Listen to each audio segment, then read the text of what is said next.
I'm going to be explaining how to pierce your lip. As you can see, I have my Labret done.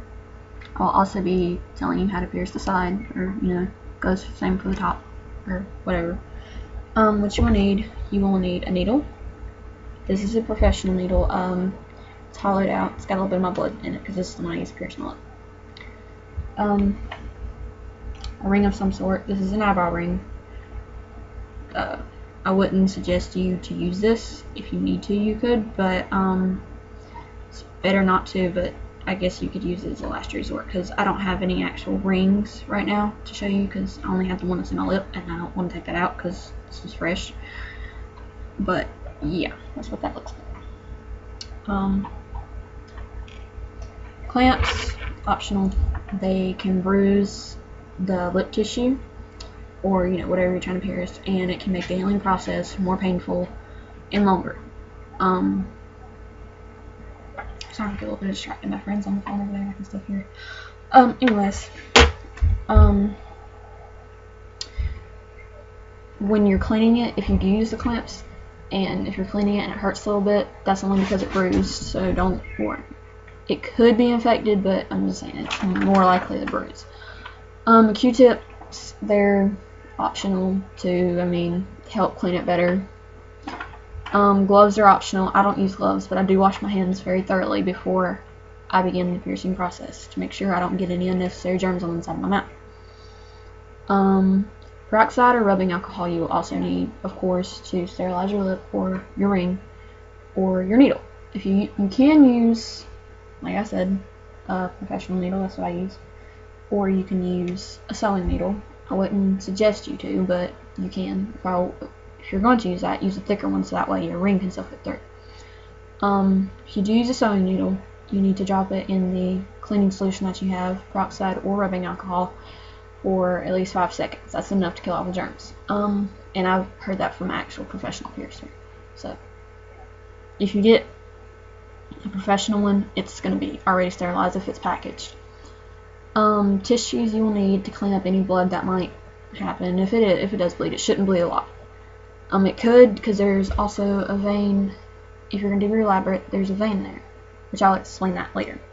But if it bleeds, use that to clean it up, and you also have to dry the inside of your mouth, so that way it's easier to handle, because you don't want to slobber all over your piercing hand. So basically what you do is you take your lip, you pull it out.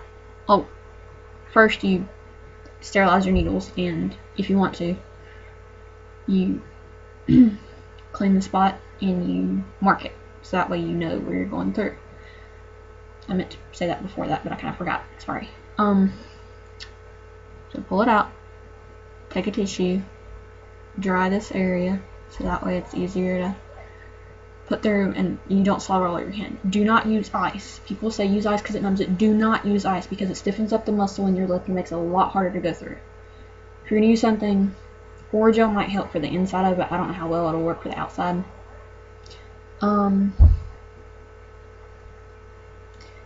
Anyways, what you do, you get the needle that you're going to use, and you line it up with a dot or whatever. It's easier if you push it from the inside out, but it's harder to make sure you get it straight the way. At least in my opinion, it is. It's going to pop. Yes, it's going to make popping noises. And it might scare you, sorry, but an actual pro needle is more likely to make a louder popping noise because it's actually pulling a chunk of meat out. And it's not going to be like, oh my gosh, there's a chunk of my lip. No, you can't really see it. It's just to ensure that it helps when it swells and stuff like that. Make sure you use, if you're using a professional needle, make sure that you use a gauge or like, let's say, because see, when I did mine, the ring I'm using is a 16 gauge. The needle was a 14 gauge. This is bigger than this because the other end has a hole in it. What you do is, if you're piercing it from the inside out, it's easier to do it because if you piercing it from, see, well, first you put it in like that. You can put it in the end. See, it just fits in there. Missing it? Okay, it just fits in there. If you want it from the top, just go through. If you want it from the bottom, it might fall out. So be careful. When you get it starting to push through, try to push through as fast as you can. It might hurt. To be honest, I did mine slow, and when I did, it first came out a little bit crooked, so I had to go back and redo it. So it's easier to go through faster. But once you get the needle through and you put the ring on the other end, you just pull it through and it'll pull your ring on through. Then you put the balls on, and there you go. And then when you're finished, you should probably clean it. The vein I was talking about in your lip, right here, it's best, I know mine looks a little bit close, but I think you can see the hole. It's not as close as it looks, it's just the ring that I have is closer together, so being like that or whatever, it's closer. There's a vein there. It's best to pierce it, if you're doing it yourself, it's best to pierce it as close to the pink part of your lip as you can, because if you don't, there's a vein there and you can hit it. It won't paralyze your face or anything, so don't worry about that. Don't get scared. You'll just bleed a lot, and I'm pretty sure you don't want that either. There's actually, from what I've heard from actual piercers and stuff, there's not really any veins in your face that are going to get paralyzed if you do something. The only place that is, I'm pretty sure, is in your tongue, and that's pretty much it. Other than that, it's not nerves or anything. It's mainly veins that you're having to look out for. After you get your ring in, just clean it. And for cleaning, I wouldn't suggest you to take it out.